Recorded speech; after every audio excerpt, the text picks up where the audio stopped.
আইন শৃঙ্খলা রক্ষাকারী বাহিনী জনগণের জান ও মাল রক্ষার দায়িত্বে নিয়োজিত পুলিশ। সেই হিসাবে পুলিশকে বলা হয় জনগণের বন্ধু, যদিও এই কথাটির উপরে অনেকের তীব্র আপত্তি রয়েছে। যাই হোক, যে কথা বলবো, পুলিশ রাজনীতিবিদদের হাতিয়ার ছিল সেকালেও একালেও। অর্থাৎ যে যখন ক্ষমতায় এসেছে ক্ষমতা টিকিয়ে রাখার জন্য পুলিশকে নগ্নভাবে ব্যবহার করেছে। তবে পার্থক্যটা হলো, যদি এভাবে একটি উদাহরণ দিয়ে বলি, তখনকারটা যদি হয় বাংলা বন্দুক, এখনকারটা হলো অত্যাধুনিক মরণাস্ত্র।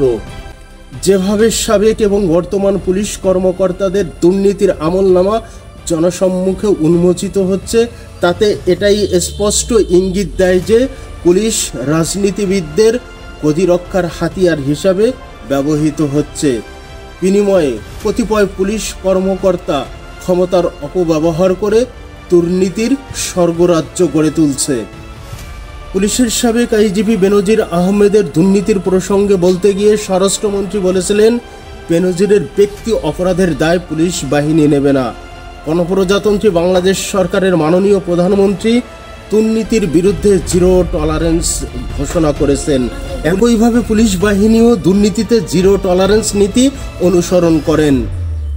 এটাই যদি সত্য হয়, তাহলে এই মুহূর্তেই কেন বাংলাদেশ পুলিশ সার্ভিস অ্যাসোসিয়েশনের পক্ষ থেকে গণমাধ্যমকে প্রেস নোট দিয়ে সতর্কতার অনুরোধের আড়ালে তাদেরকে হুমকি দেওয়া হলো?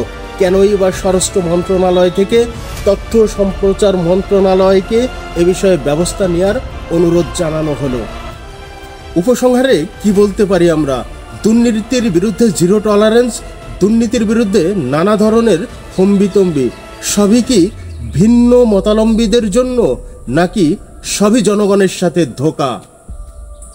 এ বিষয়ে ট্রান্সপারেন্সি ইন্টারন্যাশনাল বাংলাদেশ টিআইবির একটি বক্তব্য রয়েছে, যেখানে বলা হচ্ছে পুলিশ অ্যাসোসিয়েশনের বিবৃতি দুর্নীতিকে সুরক্ষা দেওয়ার অপচেষ্টা। টিআইবি সাংবাদিকতা ও গণমাধ্যম নিয়ে বাংলাদেশ পুলিশ সার্ভিস অ্যাসোসিয়েশনের বিবৃতিকে স্বাধীন সাংবাদিকতার প্রতি সংবিধান পরিপন্থী হুমকি উল্লেখ করে গভীর উদ্বেগ প্রকাশ করেছেন ট্রান্সপারেন্সি ইন্টারন্যাশনাল বাংলাদেশ টিআইবি। রোববার 23 জুন টিআইবি থেকে দেয়া এক সংবাদ বিজ্ঞপ্তিতে একথা জানানো হয়। সেখানে আরও বলা হয়, ক্ষমতার অপব্যবহার ও দুর্নীতির মাধ্যমে বিপুল সম্পদের মালিক হওয়া সাবেক পুলিশ কর্তাদের নিয়ে নিয়মিত সংবাদ প্রকাশ ও প্রচারের পরিপ্রেক্ষিতে বাংলাদেশ পুলিশ সার্ভিস অ্যাসোসিয়েশনের বিবৃতিকে উট পাখির আচরণসমূহ উল্লেখ করে টিআইবির নির্বাহী পরিচালক ডক্টর ইফতেখারুজ্জামান বলেন, সংবাদ প্রকাশকে উদ্দেশ্য প্রণোদিত উল্লেখ করে দেওয়া বিবৃতিটি পুরোপুরি উদ্দেশ্য প্রণোদিত। পুলিশ কর্মকর্তাদের সংগঠনের এমন বিবৃতি যে দুর্নীতির দায়ে অভিযুক্তদের সুরক্ষা দেওয়ার একটি সুপরিকল্পিত প্রক্রিয়া, এমন মনে হওয়া মোটেই অমূলক নয়। দেশের আইন শৃঙ্খলা বাহিনীর কর্মকর্তাদের সংগঠনের এই বিবৃতি একদিকে যেমন সংবিধান স্বীকৃত স্বাধীন সাংবাদিকতার প্রতি সরাসরি হুমকি ও গণমাধ্যমের কণ্ঠরোধের প্রচেষ্টা, অন্যদিকে তেমনই নাগরিকের তথ্য জানার অধিকার নিশ্চিতের অধিকারকে সুস্পষ্ট লঙ্ঘন।